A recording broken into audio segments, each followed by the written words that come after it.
नमस्कार दोस्तों, मैं एडवोकेट आरडी आपका चैनल पर स्वागत करती हूँ। आई होप आप सब लोग बहुत अच्छे होंगे। दोस्तों, ठंड बहुत पड़ रही है, लेकिन हाँ, ये मौसम ऐसा है जिसमें इंजॉय भी होता है। नो डाउट ठंड होती है तो थोड़ा सा तकलीफ भी होती है, लेकिन अगर ठंड नहीं पड़ेगी तो बाकी सारी जो ऋतुएं हैं, अपनी जो सीजन्स हैं, वो इफेक्ट करते हैं, तो ठंड भी पड़नी ज़रूरी है। बाकी एक बात मैं ज़रूर कहना चाहूँगी कि दोस्तों, कई बार ऐसा होता है कि हम अनजान शख्स पर अपने घर वालों से ज़्यादा और अपने आप से ज़्यादा यकीन कर लेते हैं, और हमें ऐसा लगता है कि जो वो शख्स है उसको हम पूरे तरीके से जानते भी नहीं हैं, लेकिन उसके बावजूद भी भरोसा ऐसा कर लेते हैं कि उसके बाद हमें ऐसे लगने लग जाता है कि वही हमारा सब कुछ है।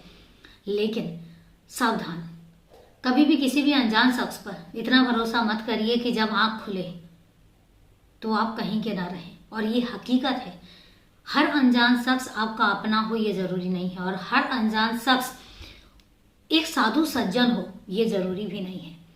एक इंसान के अंदर क्या छुपा हो सकता है और एक इंसान के अंदर इंटेंशन क्या है, ये चीज जाननी बहुत जरूरी है। आज मैं इस टॉपिक पर बात इसलिए कर रही हूँ क्योंकि जो आज की वारदात है, आज की वारदात इन्हीं चीजों को बताती है कि कैसे एक अनजान शख्स पर यकीन कर लेना और कैसे उसकी चकाचौंध वाली दुनिया में गुम होकर एक लड़की ने अपनी जान गंवा दी। वारदात शुरू करूं उससे पहले यही कहना चाहूंगी कि अगर आप अपने इस परिवार में पहली बार वीडियो वॉच कर रहे हैं या अभी तक आपने चैनल को सब्सक्राइब नहीं किया है तो चैनल को सब्सक्राइब जरूर कर लीजिए, और इसके अलावा बेल आइकन जरूर प्रेस कीजिएगा फर्दर नोटिफिकेशन के लिए। और इसके साथ ही वारदात के बारे में आपकी कोई भी राय है तो कमेंट बॉक्स में जाके कमेंट करके जरूर बताइएगा। तो चले दोस्तों, शुरू करते हैं आज की वारदात। आज की वारदात है मध्य प्रदेश की, और आज की वारदात है मध्य प्रदेश के जुडिशियल कैपिटल जबलपुर की। जबलपुर में एक रिजॉर्ट है, मेखला रिजॉर्ट। मेखला रिजॉर्ट में 7 नवंबर 2022 को दोपहर का टाइम होता है। जो वहां का वेटर है, वेटर एक रूम नंबर 5 का दरवाजा खटखटाता है। दोपहर में 12-1 बज रहे थे। दरवाजा खटखटाता है लेकिन अंदर से कोई आवाज नहीं आती। जब अंदर से आवाज नहीं आती, 1-2 बार वो आवाज भी लगाता है कि रूम सर्विस, लेकिन उसके बावजूद भी अंदर से कोई दरवाजा नहीं खोलता। उसको कुछ ना कुछ शक होता है, और शक होने की बात भी है कि अंदर जो भी है, पहली बात तो आफ्टरनून में जो लोग रिजॉर्ट में रुके होते हैं वो घर रूम में रुकते ही नहीं है, या तो घूमने चले जाते हैं आसपास। जबलपुर एक ऐसी जगह है जहाँ पे आप सराउंडिंग बहुत सारी चीजें देख सकते हैं। तो कुछ अटपटा सा लगता है वेटर को, तो वेटर देर ना करते हुए वहां का जो मैनेजर है, मैनेजर को सारी इन्फॉर्मेशन बताते हैं। अब मैनेजर कहते हैं कि रूम नंबर 5 में चेक करो कौन रुका हुआ है। तो वो रिकॉर्ड से चेक करते हैं तो पता चलता है कि अभिजीत पाटीदार और राखी त्रिपाठी, ये 2 शख्स हैं जो रूम नंबर 5 में 6 तारीख से रुके हुए हैं। अब मैनेजर जो है, मैनेजर भी रूम नंबर 5 के बाहर पहुंचते हैं, और इसके बाद वो भी आवाज लगाते हैं, लेकिन अंदर से कोई रिस्पॉन्स नहीं। अब जब ये चीज होती है तो फिर थोड़ा सा अटपटा और लगता है। अब वो देर ना करते हुए सीधा पुलिस स्टेशन फोन करते हैं और पुलिस को इत्तला करते हैं कि ऐसे ऐसे हमें कुछ सस्पिशियस लग रहा है। वो नहीं चाह रहे थे कि वो दरवाजा जो है बिना पुलिस की इंफॉर्मेशन में खुले। पुलिस जो है वो मौका वारदात पर आती है, और रूम नंबर 5 का जो दरवाजा है वो मास्टर की से खोला जाता है। हमेशा ये होता है कि 2 कीज होती है, एक मास्टर की जो होटल वालों के पास होती है, और एक होती है नॉर्मल की जो कस्टमर को दी जाती है। जब मास्टर की से दरवाजा खोला जाता है तो रजाई के अंदर कोई लेटा हुआ था। चूंकि बाल जो है उसके बड़े थे तो देखते ही लग रहा था कि लड़की अंदर लेटी हुई है, लेकिन इतनी देर तक आवाजें लगाने के बाद वो लड़की कोई रिस्पॉन्स नहीं कर रही थी। जब अंदर जाते हैं, दरवाजा खोलते हैं, उसके बाद भी लड़की कुछ रिस्पॉन्स नहीं कर रही थी, तो कुछ शक हुआ। पुलिस वाले जब रजाई हटाते हैं तो दंग रह जाते हैं। वहां का स्टाफ चौंक जाता है क्योंकि रजाई के अंदर एक लड़की की खून से लथपथ लाश पड़ी थी। अब जैसे ही पुलिस वालों ने ये चीज देखी तो फिर पुलिस वालों ने सबको बाहर निकाला रूम के, और कहा कि अब इस रूम को सील करना पड़ेगा, इसलिए सब लोग अब बाहर रह जाइए क्योंकि बहुत सारे एविडेंस है जो यहाँ पर हो सकते हैं। अब इसके बाद पुलिस सबको बाहर निकालती है और इत्मीनान से तहकीकात करती है, तो देखती है कि वहां पे 2 शराब की बॉटल्स पड़ी हुई हैं, 2 ग्लास पड़े हुए हैं, और एक जो बॉटल है वो बिल्कुल खाली है और एक बॉटल आधी भरी हुई है। और वहीं पर ग्लास के पास ही 2 ब्लेड खून से सने हुए पड़े थे। तो देखते ही साफ समझ आ रहा था कि जो लड़की का मर्डर है या सुसाइड है ये तो बाद में पुख्ता होना था, लेकिन ब्लेड से कत्ल किया गया है।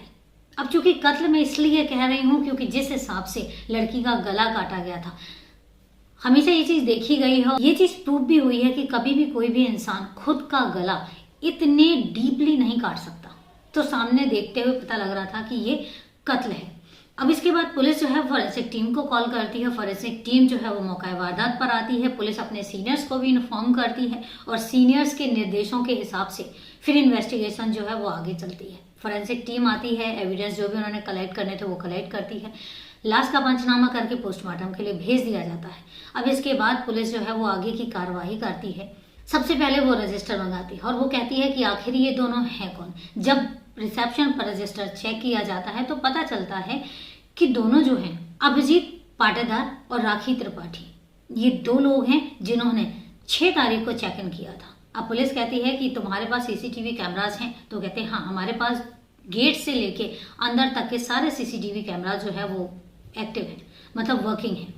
पुलिस जो है वो सीसीटीवी कैमरास खंगालने की कोशिश करती है और पूछती भी है। तो जो भी वेटर था उस समय पर रिसेप्शन पे, तो रिसेप्शन में बताते हैं कि कल 6 बजे दोपहर के समथिंग ये दोनों जो है दोनों ने एंट्री की थी। एंट्री के बाद दोनों ने रूम की डिमांड की थी, तो हमने बोला था कि हाँ रूम खाली है, लेकिन उससे पहले आपको आईडीज देने पड़ेंगे।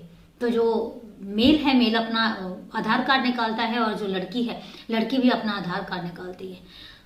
लड़का जो है वो अभिजीत पाटेदार के नाम से उसका आधार कार्ड था और इसके बाद जो लड़की है, लड़की का राखी त्रिपाठी के नाम से वो आधार कार्ड था। हमने बाकायदा आधार कार्ड के थ्रू एंट्री करके उनको रूम नंबर 5 जो है वो अलॉट किया था। अब वो आधार कार्ड की फोटोकॉपी मंगवाते हैं। आधार कार्ड की फोटोकॉपी से अभिजीत का जो एड्रेस है वो गुजरात का दिखा रहा था। आधार कार्ड से पता चला कि जो राखी त्रिपाठी है वो तो ओमती नगर जो जबलपुर में है वहां की रहने वाली है।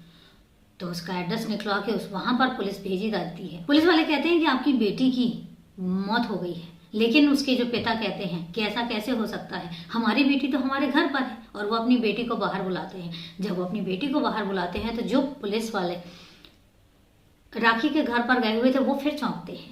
अब वो अपने सीनियर्स को इन्फॉर्म करते हैं कि जिसका आधार कार्ड है वो तो घर पर जिंदा है। जब पुलिस ये सुनती है तो फिर वीडियो कॉल के थ्रू राखी से बात करती है। तो राखी से बात करने के बाद वो उस लाश की फोटो जो ली हुई थी वो दिखाती है। जब वो फोटो दिखाती है तो राखी एकदम से चौंकती है और कहती है कि सर ये तो शिल्पा झारिया है।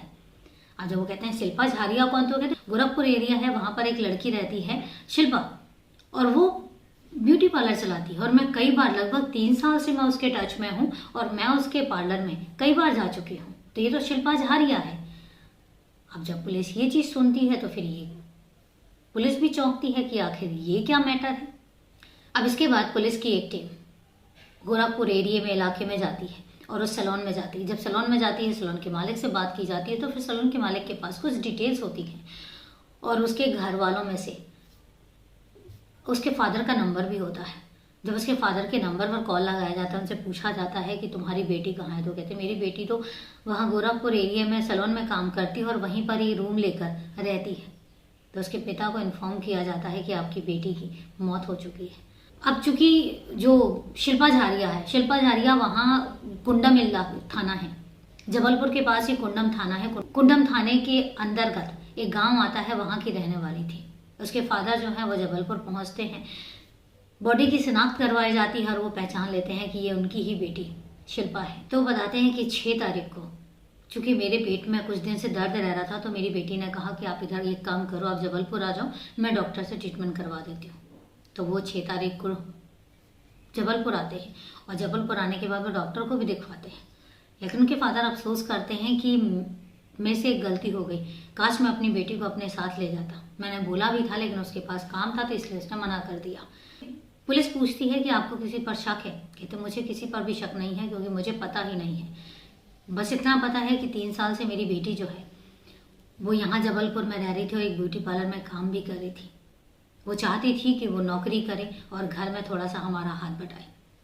अब इसके बाद पुलिस तहकीकात कर ही रही थी कि 12 तारीख को सोशल मीडिया पर शिल्पा के सोशल अकाउंट से 2 वीडियो अपलोड होते हैं और उन वीडियोस में एक वीडियो में एक लड़का है जो रजाई से बार बार शिल्पा की तड़पती हुई, जब जिस समय पर शिल्पा मर रही थी उस टाइम पर रजाई से बार बार हटा कर शिल्पा की लाश को दिखा रहा था और उसके बाद कहता है कि धोखे का यही अंजाम होता है। इस टाइप से बोल बोल के और गाली भी निकालता है और कहता है कि तुमने मेरे दोस्त को धोखा दिया और इसलिए तुम्हारा यह अंजाम इस तरीके से है। और सेम दूसरे वीडियो में वो एक बात कहता है कि babu I miss you, babu I love you, और तुम्हें ऐसा नहीं करना चाहिए था। इस टाइप से 2 वीडियो अपलोड होते हैं। पुलिस भी सन।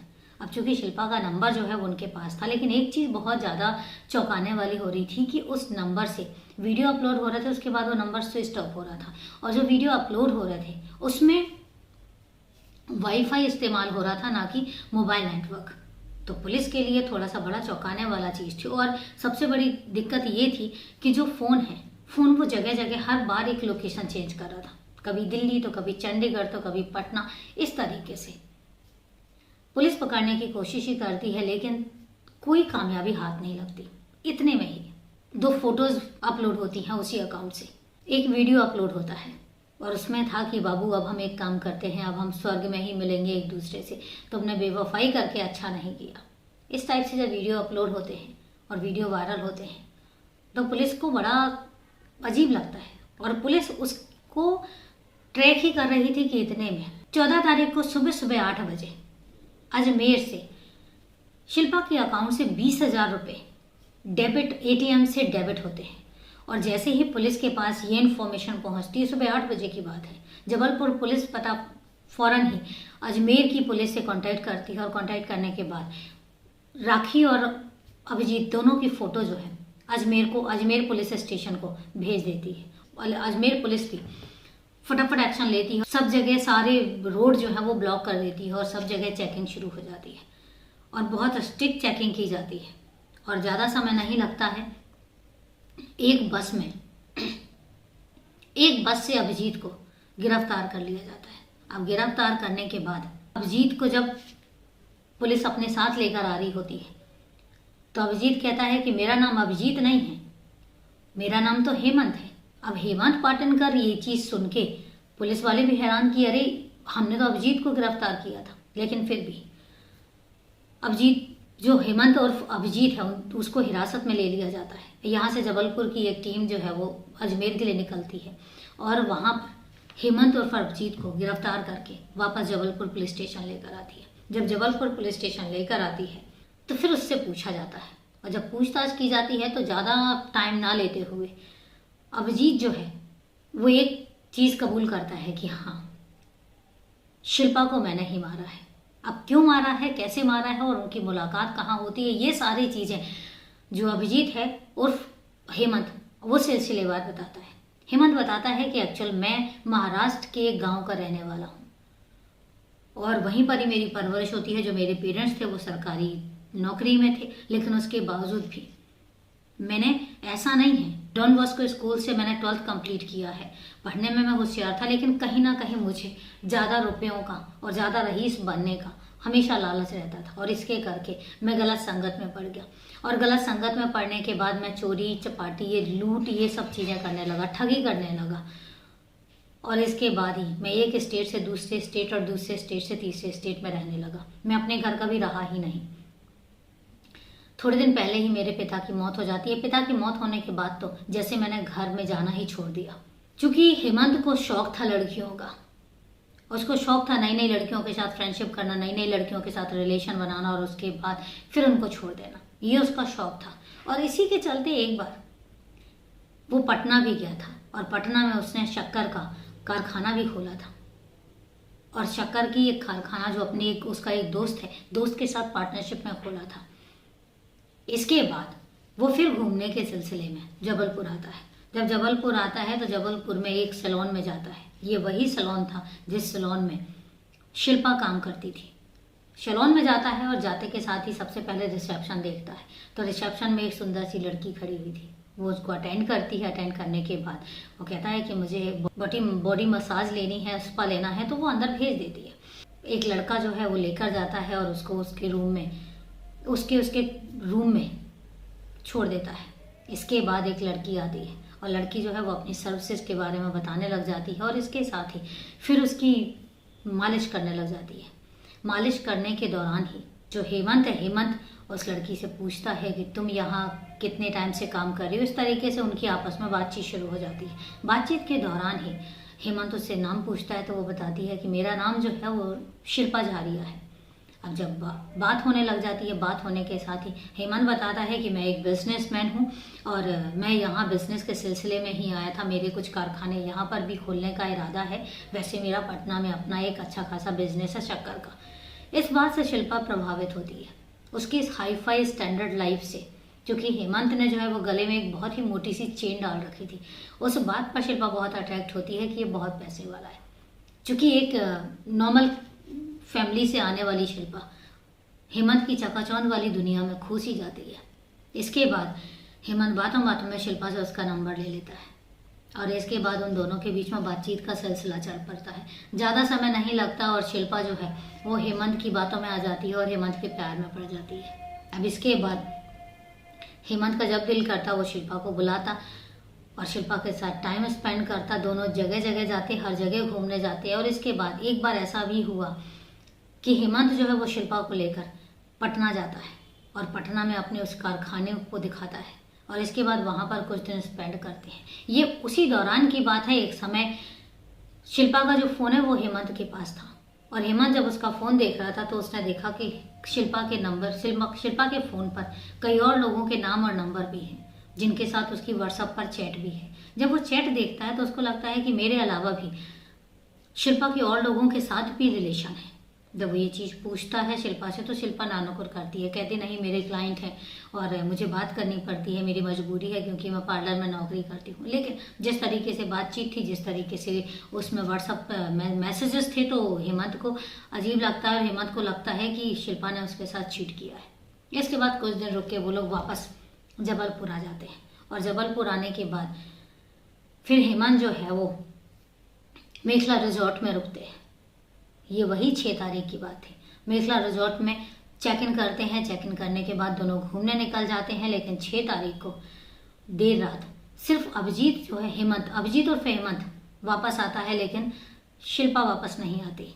इसके बाद 7 तारीख को शिल्पा जो है वो वापस आती है, वापस होटल में आती है और होटल में आने के बाद दोनों फिर खाने पीने का ऑर्डर करते हैं। खाने पीने के ऑर्डर करने के बाद इसके बाद हेमंत कहता है कि हमारे बीच में फिर से झगड़ा शुरू हो जाता है। क्योंकि जब हम घूमने गए थे तब भी हमारे बीच में झगड़ा हुआ और यही कारण था कि शिल्पा उसके साथ नहीं आई। फिर जब वो 7 तारीख को वापस आती है तो फिर उन दोनों के बीच में झगड़ा शुरू हो जाता है। उससे पहले दोनों ड्रिंक करते हैं, खाने का ऑर्डर करते हैं, खाना खाते हैं, लेकिन उसके बाद फिर उनके बीच में झगड़ा शुरू हो जाता है। जब झगड़ा शुरू हो जाता है और इतना बढ़ जाता है कि हेमंत कहता है कि तुम बेवफा हो और गाली निकालता है और उसके पास ब्लेड थी और ब्लेड से शिल्पा के हाथ की नस काट देता है और उसका गला काट देता है। और गला काटने के बाद फिर वो वीडियो बनाता है और वीडियो बनाने के बाद फिर उसको वहीं पर छोड़ के उसके ऊपर रजाई डाल के उसको तड़पता हुआ देखता रहता है। जब उसकी मौत हो जाती है तो उसको वहीं पर छोड़ के फिर उसके बाद वो वहाँ से निकल जाता है और वहाँ से निकलने के बाद वो फिर जगह जगह अपना घूमता है और इस तरीके से सोशल मीडिया पर अपनी जो वीडियो है वीडियो वायरल करता है, वीडियो पोस्ट करता है। और इस तरीके से जब पुलिस उसको पकड़ती है फिर पुलिस जो है वो चार्जशीट दाखिल करती है, सारे एविडेंस इकट्ठे करती है। पोस्टमार्टम में भी यही चीज़ सामने आती है कि गला कटने की वजह से एक्सेस ऑफ ब्लड लॉस, उसकी वजह से शिल्पा की मौत हो जाती है। चार्जशीट दाखिल करने के बाद जो केस है वो अभी कोर्ट में है और अभिजीत उर्फ हेमंत जो है वो अभी जेल में है। तो देखते हैं कि आगे जाके उसको क्या सज़ा मिलती है, क्या कोर्ट डिसाइड करता है। लेकिन ये इतना ज़रूर है कि एक अनजान पर्सन पर आंख बंद करके भरोसा करना जरा भी समझदारी की बात नहीं होती, जैसा कि शिल्पा ने किया और उसकी जो अंत हुआ, अंत बहुत ही दर्दनाक। तो दोस्तों ये थी पूरी वारदात। अब वारदात के बारे में आपकी क्या राय है कमेंट करके ज़रूर बताइएगा। तो चलिए दोस्तों मिलते हैं फिर कल एक नई वारदात में। तब तक के लिए नमस्कार, जय हिंद।